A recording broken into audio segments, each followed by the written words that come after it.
500 বছরের পারিবারিক পুজোতে রাজস্থানের রাজবাড়ির আদলে প্যান্ডেল। দুর্গাপুজো মানেই উৎসব, আনন্দ আর পরিবারের সকলে একত্রিত হওয়ার দিন। শিল্পাঞ্চল শহর জুড়ে আজও কিছু পরিবারের শত শত বছরের পুরনো ঐতিহ্যের দুর্গাপুজো হয়ে আসছে। আসানসোলের রানীগঞ্জের বক্তানগর গ্রামে খা পরিবারের পুজোয় এবার আধুনিকতার ছোঁয়া।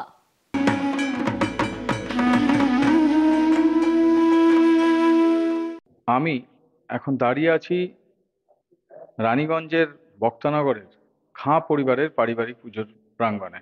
এবারে এই পুজো 500 বছরে পা দিল, আর এই পুজোকে ঘিরে সাজো সাজো রব গোটা বক্তানগর গ্রামে। কারণ পারিবারিক পুজো হলেও এই পুজো এবার বারোয়ারি পুজোকেও হার মানাবে, এমনই আশা উদ্যোক্তাদের। আমাদের এই পুজো বর্ধমান রাজার আমল থেকে পুজো। রাজার আমাদের এখানে প্রথম পুজোর প্রতিষ্ঠা করে যায়, আমাদের বংশের উপরে ভার দায়িত্ব দিয়ে যায় খাঁ পরিবারের উপরে। 500 বছর ধরে পুজো আমাদের চলছে। এই পুজো আমাদের খাঁ পরিবারের টোটাল পরিবার মিলে আমরা পুজো করি। আর এবছরের দায়িত্বটা আমি নিয়েছি, যে এবছরের ডেকোরেশন এগুলো আমি করাবো। আমরা বসে আলোচনা করতে করতে আমারই খুব নিয়ারেস্ট তো আমরা চিন্তা ভাবনা করলাম যে একটা ভালো থিম করা যায় যাতে। তো আমরা এটা করছি একটা রাজস্থানের একটা রাজমহলের প্যাটার্নে, কিন্তু কিছুটা কাল্পনিক। সব রকম ভাবেই করছি আমরা।